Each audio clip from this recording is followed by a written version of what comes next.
পাকিস্তানের শোবি জঙ্গনের অন্যতম জনপ্রিয় মুখ হানিয়া আমির।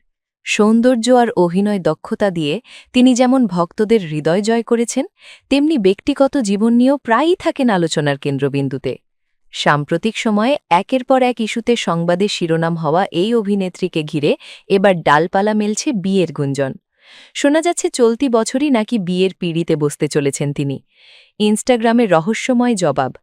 বিয়ের এই জল্পনা উস্কে দিয়েছে সামাজিক যোগাযোগ মাধ্যম ইনস্টাগ্রামে অভিনেত্রীর একটি মন্তব্য।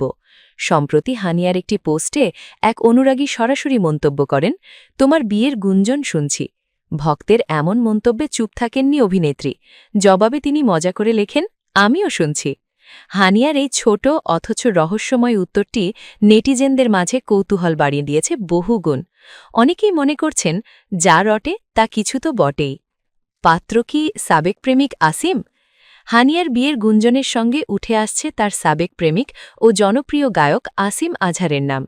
2018 সালের দিকে আসিমের সঙ্গে সম্পর্কে জড়িয়েছিলেন হানিয়া, যা 2019 সালে প্রকাশ্যে আসে। তবে 2020 সালে তাদের সেই পথ আলাদা হয়ে যায়। কিন্তু বর্তমান গুঞ্জন বলছে সেই পুরনো প্রেম নাকি নতুন করে জোড়া লেগেছে।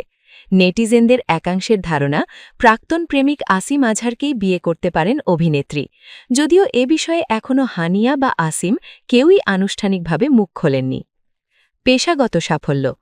ব্যক্তিগত জীবনের পাশাপাশি পেশাগত জীবনেও দারুণ সময় পার করছেন হানিয়া। চলতি বছরটা তার কেরিয়ারের জন্য বেশ পয়মন্ত ছিল। বিশেষ করে সরদারজি 3 সিনেমায় তার অভিনয় দর্শক ও সমালোচকদের প্রশংসা করিয়েছে। এখন সত্যিই কি বিয়ের সানাই বাজতে চলেছে, নাকি সবটাই কেবল উড়ো খবর, তা জানতে ভক্তদের অপেক্ষা করা ছাড়া উপায় নেই।